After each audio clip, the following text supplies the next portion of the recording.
The massive display screen in the Galactic Council chamber turned red again. Another solar system had fallen to the swarm.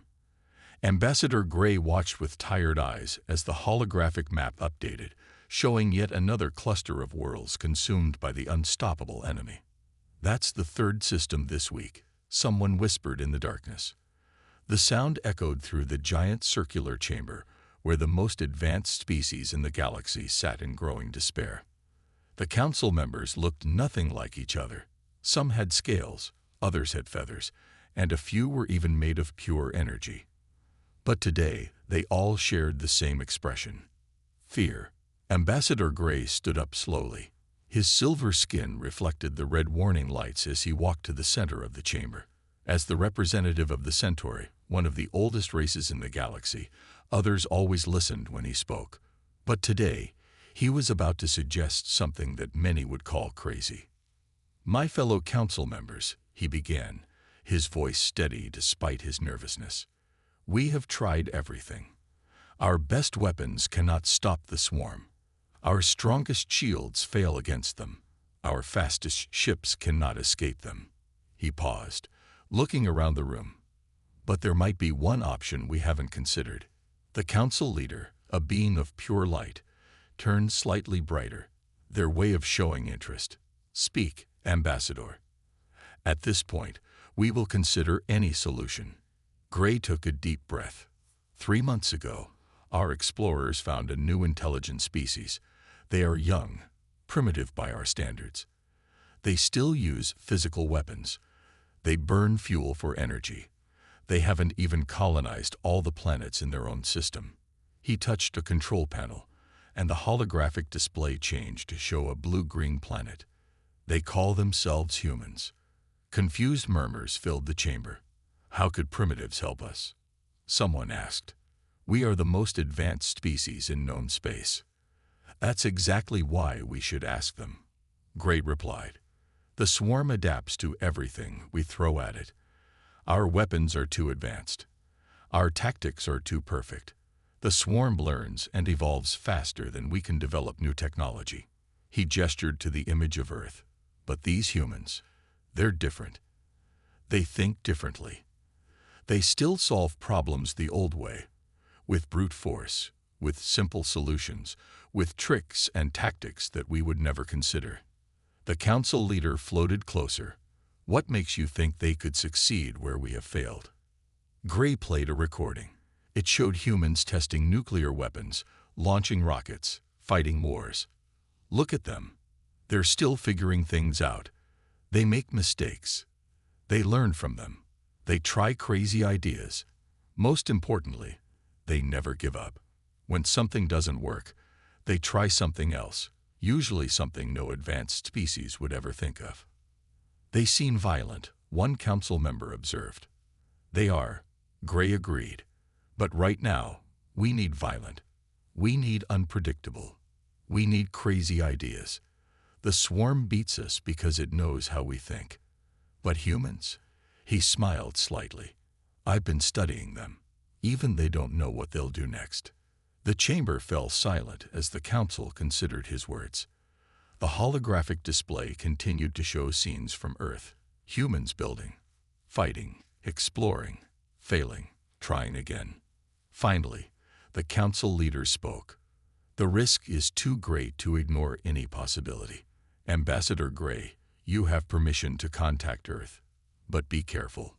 If we bring them into this war, we take responsibility for whatever happens next." Gray nodded solemnly. As he walked back to his seat, he watched the humans on the display. They were launching another rocket, and it exploded halfway up. Instead of giving up, they were already building another one. "That's exactly why I think they can help," he whispered to himself. They never stopped trying. The fate of the galaxy now rested on the shoulders of a species that still thought digital watches were pretty neat. Gray hoped he was right about them. They needed a miracle, and sometimes miracles come in strange packages. The alien ships appeared on a quiet Tuesday morning. They didn't hover over New York or Washington like in the movies. Instead, they landed right in the middle of a Kansas cornfield, sending ripples through the golden stalks. General Stone stood at the edge of the field, watching as the silver ships cooled in the morning sun. Behind him, a hastily assembled team of soldiers, scientists, and government officials waited nervously. Dr. Wells, the lead scientist, kept adjusting her glasses and checking her instruments. "Well," General Stone said, "they certainly know how to make an entrance." A door opened in the side of the largest ship, sliding upward with a soft hiss. Ambassador Gray stepped out, his silver skin gleaming. Two other aliens followed him, one that looked like a tall praying mantis and another that seemed to be made of shifting blue crystals. The humans stared. The aliens stared back. A crow cawed somewhere in the distance. "Greetings," Ambassador Gray said in perfect English. "We come seeking help." General Stone blinked. Of all the things he'd expected to hear, that wasn't one of them. "Help," he repeated. "From us." "Yes." Gray walked forward, his movements graceful despite the uneven ground. "Your species has been observed for the past 3 months. We believe you may be the key to saving the galaxy." Dr. Wells stepped forward, her scientific curiosity overcoming her caution. Saving it from what? The crystal alien produced a hologram in the air between them. It showed massive swarms of mechanical creatures consuming entire planets. "We call them the Swarm," Gray explained. "They destroy everything in their path. Our weapons cannot stop them. Our technology fails against them." "And you think we can help?" General Stone asked. "We haven't even reached Mars yet." "That's exactly why we need you," Gray said. "Your primitive approach might be exactly what we need." Instead of being insulted, the humans looked interested. Dr. Wells was already studying the hologram with intense focus. General Stone had a thoughtful look on his face. "You said your weapons don't work," the general said slowly. "What kind of weapons do you use?" "Energy beams, quantum disruptors, gravity wells." Gray listed off technologies that sounded like science fiction to human ears. "Have you tried just shooting them? You know, with bullets." The aliens looked at each other in confusion. "Physical projectiles?" the mantis-like alien asked. "That's rather basic." "Sometimes basic works," Stone replied. "Dr. Wells, what do you think?" The scientist was scribbling notes furiously. "Their defenses are probably designed to stop advanced weapons. Something simpler might get through, like using a rock to break a computer." Gray watched this exchange with growing hope. Where other species had responded with fear or despair to news of the swarm, these humans were already thinking of solutions. They weren't even afraid. They seemed excited by the challenge. "We can offer you technology, resources, whatever you need," Gray said. General Stone smiled. "What we need is more information. How do these things think? How do they move? What have you tried that almost worked?" He turned to his staff. "Get me our best tacticians, engineers, and problem solvers. And somebody find me a whiteboard." As the humans burst into action around them, the crystal alien leaned toward Gray. "They seem enthusiastic." "Indeed," Gray replied, watching as Dr. Wells argued with another scientist about the possibility of using electromagnetic pulses against the swarm. "They're not what I expected." "Are you sure about this?" the mantis alien asked quietly. "They're so primitive." Gray watched as General Stone started drawing battle plans on the hood of a jeep, while Dr. Wells was already designing experiments to test the swarm's defenses. "Yes," he said. "I'm sure. They don't know that they can't win, so they might just do it." In the distance, more military vehicles were arriving. Earth was going to war, and they were acting like they'd been invited to solve an interesting puzzle. Gray hoped that this strange confidence wasn't misplaced. The galaxy was depending on it. Captain Reed stood in front of a table covered with broken swarm parts. The pieces of the robotic enemy had been collected from various battlefields across the galaxy. While the alien scientists had amazing labs filled with advanced equipment, Reed had asked for something simpler: a hammer, some basic tools, and a magnifying glass. "What exactly are you doing?" Ambassador Gray asked, watching as Reed smashed open another piece of swarm technology. "Breaking stuff," Reed replied with a grin. "Sometimes you need to see how something breaks to understand how it works." He picked up a twisted piece of metal and held it under the magnifying glass. "Look at this. See these marks?" Dr. Wells hurried over, adjusting her glasses. "Those look like heat stress patterns, the kind you get from rapid cooling." "Exactly," Reed said. "The swarm has a weakness. They don't like temperature changes. Your fancy energy weapons are too clean, too precise. But what if we hit them with extreme heat, then extreme cold?" Gray looked confused. "But our thermal analysis—" "Your thermal analysis is too complicated," Dr. Wells interrupted. She grabbed a marker and started drawing on a whiteboard. "You're thinking about advanced temperature control. We're talking about something much simpler, like throwing ice water on a hot engine." In another part of the facility, General Stone was running combat simulations. He had insisted on using old computer games to model different battle strategies. The alien military leaders thought it was ridiculous, but they couldn't argue with the results. "The swarm always attacks in perfect formations," Stone explained, pointing at the screen. "They're too perfect. That's their weakness. They don't know how to handle chaos." A young engineer named Tom raised his hand. "Sir, what if we use that against them? Make them think we're going to do one thing, then do something completely different. Like a fake retreat." Stone smiled. "I like how you think, son." Meanwhile, in the testing area, the aliens watched in amazement as humans tried increasingly strange ideas. They fired old-fashioned bullets at swarm armor.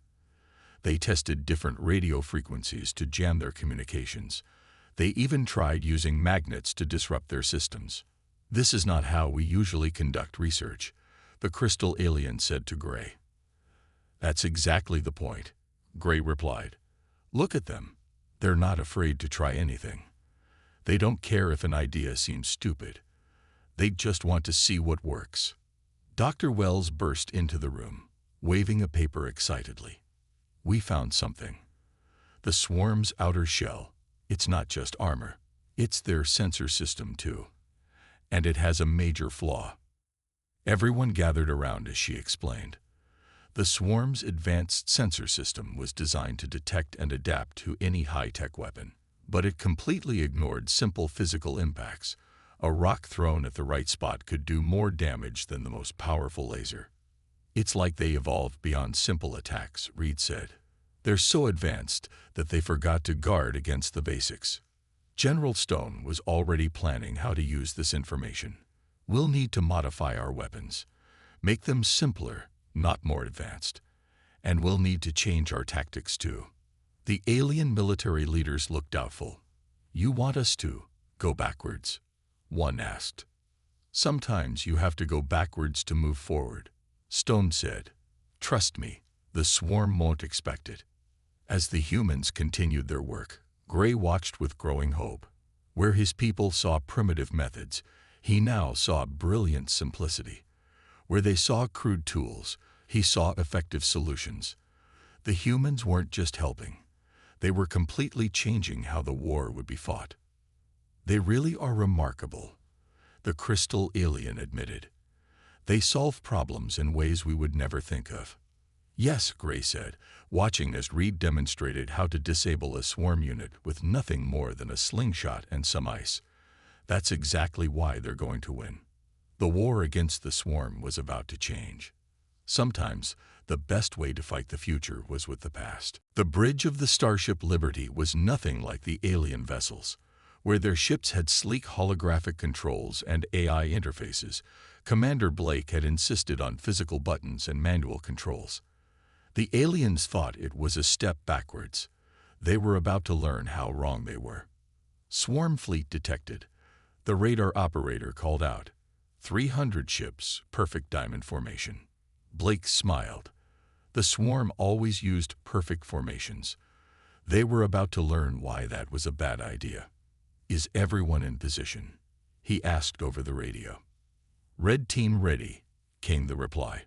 We're hidden in the asteroid field. Blue team ready. Our ships look like space junk, just like you asked. Green team ready.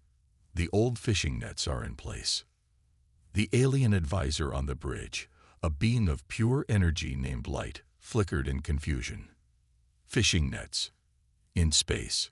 Watch and learn, Blake said. He pressed a button on his chair. All teams, execute Plan Chaos. The space battle that followed was unlike anything the galaxy had ever seen. Red team burst from the asteroid field, firing simple metal projectiles that the swarm's advanced shields weren't designed to stop. While the swarm tried to adapt, blue team's ships, disguised as debris, powered up and attacked from behind. They're breaking formation, the radar operator shouted excitedly. Now for the best part, Blake said. Green team, pull the nets. The fishing nets, actually huge webs of simple metal cables, suddenly pulled tight. Dozens of swarm ships, trying to dodge the attacks, flew right into them. Their own momentum tangled them up like fish in a net. That's not proper space combat, Light said, watching in amazement. That's exactly the point, Blake replied. They can't predict what we'll do because we don't fight like everyone else.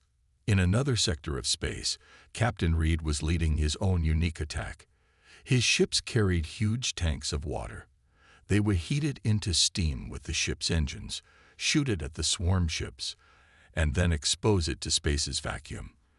The instant freeze-thaw cycle played havoc with the swarm's heat-sensitive systems. This is ridiculous, an alien commander complained over the radio. We're fighting an advanced enemy with water. Sometimes the old tricks are the best tricks, Reed replied. Look at their formations. They're completely confused.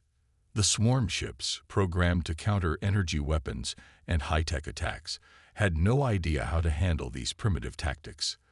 Their perfect formations broke apart as they tried to adapt to attacks their advanced systems barely recognized as weapons. Back on the Liberty, Blake was implementing the next phase of the plan. Release the magnets, he ordered. Huge industrial magnets, salvaged from Earth's junkyards, powered up. The swarm ships, their metal hulls suddenly pulled in different directions, crashed into each other. Their predictive systems are failing, the radar operator reported. They can't calculate our next move. That's because we don't know our next move either, Blake said with a grin. We're making this up as we go along. Light watched as the supposedly primitive humans systematically took apart the swarm fleet using nothing but simple physics and unpredictable tactics.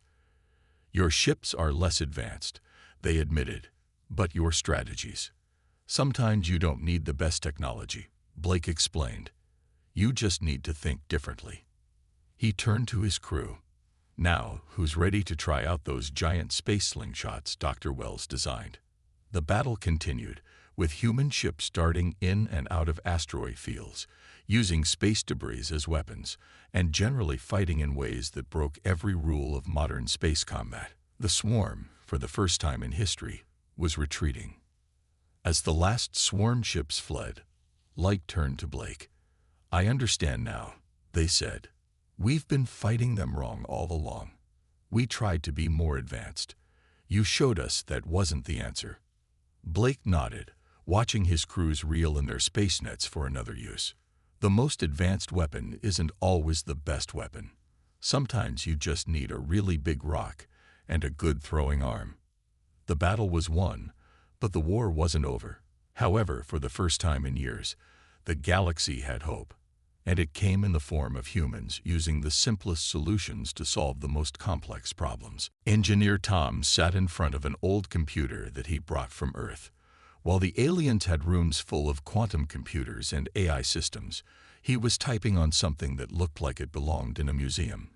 Dr. Wells stood behind him, watching lines of green text scroll across the black screen. Are you sure this will work? Ambassador Gray asked, looking at the ancient machine with doubt. That's exactly why it will work, Tom replied, not taking his eyes off the screen. The swarm expects advanced code, modern programming. But this, He patted the old computer. This is basic programming from the 1980s. It's so old it's new again. Dr. Wells nodded excitedly. The swarm's defenses are built to stop AI attacks and quantum code, but they've never seen anything this simple. It's like trying to hack a smartphone with a pocket calculator, so crazy it just might work. In the military command center, General Stone was planning the biggest attack yet. The walls were covered with paper maps and sticky notes. No holographic displays in sight. Commander Blake and Captain Reed stood with him, moving small wooden pieces around to show ship positions. The swarm thinks in 3 dimensions, Blake explained to the alien commanders. They expect complex battle plans, so we're going to think in 2 dimensions, like old sea battles on Earth. But space is 3-dimensional, one alien protested. Exactly, Reed said with a grin. They'll never expect us to attack like we're fighting on water. It's too simple. Back in the computer room, Tom suddenly sat up straight. It's ready. The virus is done. Gray leaned forward to look at the screen. The code was so basic it almost hurt his eyes. This can defeat the swarm's cyber defenses. Their defenses are looking for complex attacks, Tom explained. This is like throwing rocks through their windows. Sometimes the simple way is the best way. The plan came together quickly. Human ships would engage the swarm in an old-fashioned line formation, like sailing ships from Earth's past. While the swarm tried to understand this strange tactic, special teams would get close enough to broadcast Tom's simple virus.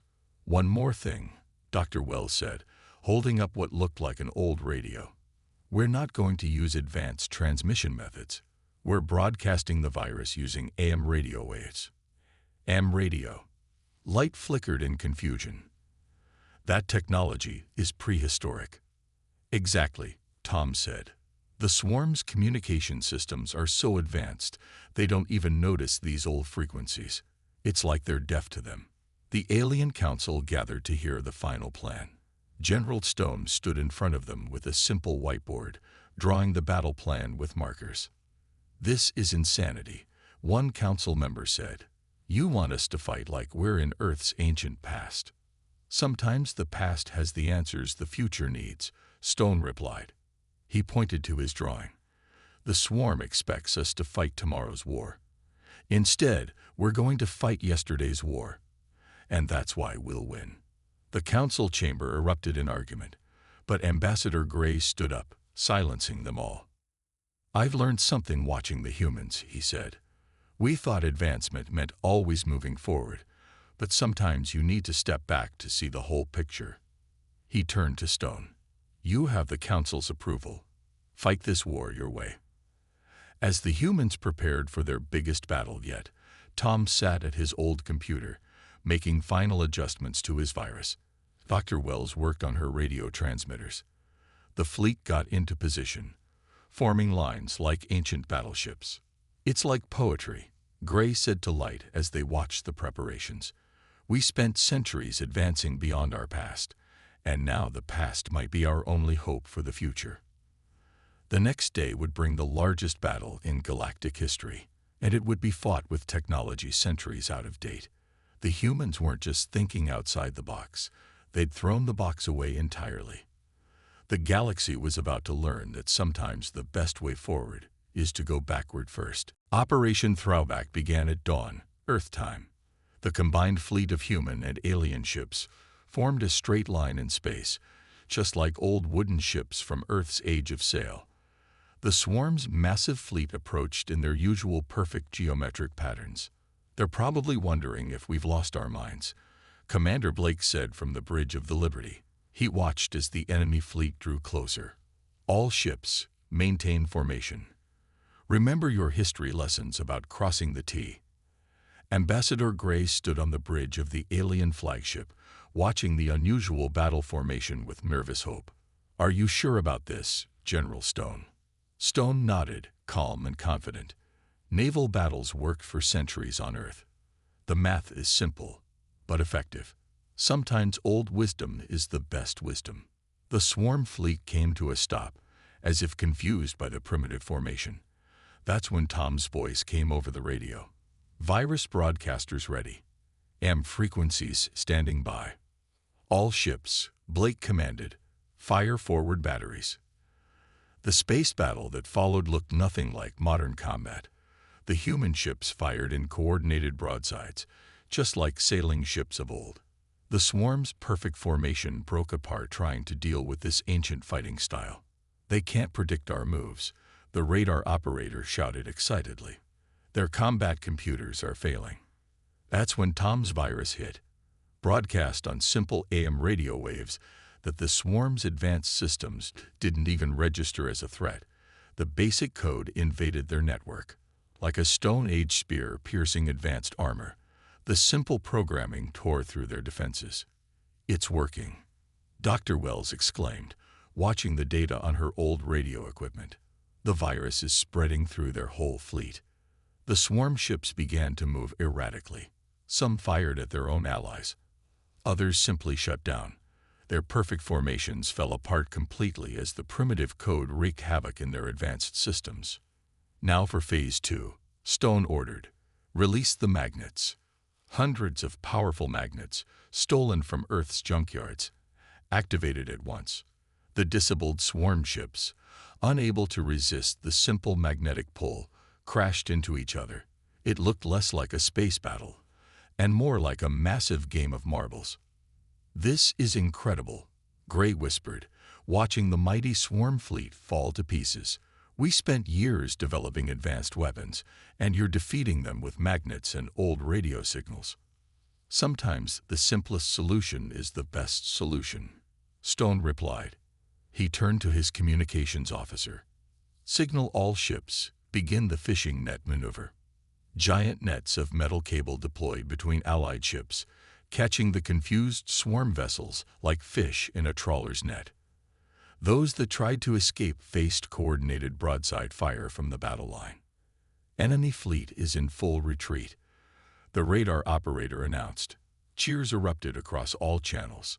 Tom's voice came over the radio again, excited. "The virus is spreading through their entire network. They can't even form up into their usual escape patterns." The battle turned into a rout. The mighty swarm, terror of the galaxy, was being defeated by technology hundreds of years out of date. Their advanced shields could stop any modern weapon, but they had no defense against simple metal projectiles. Their quantum computers could handle any AI attack, but they were helpless against basic programming code. As the last swarm ships fled or surrendered, Blake turned to his alien advisor. "You know what really won this battle? Not the virus, not the magnets, not even the battle formation." "What was it?" Light asked. "The fact that we weren't afraid to try something different. Something so old it was new again." Blake smiled. "The swarm expected us to think like them, always moving forward, always getting more advanced. Instead, we looked backward and found answers they'd forgotten existed." Ambassador Gray watched as human ships began collecting their space nets and magnets for the next battle. "We thought we needed to advance beyond our past," he said quietly. "You showed us that sometimes the past holds the key to the future." The battle was over. The war wasn't finished yet, but for the first time, victory seemed possible. And it would come not through advanced technology, but through the simplest solutions humanity could think of. 1 month after the great victory, the Galactic Council chamber looked very different. Gone were the fancy holographic displays and advanced interfaces. Instead, simple screens and basic controls filled the room.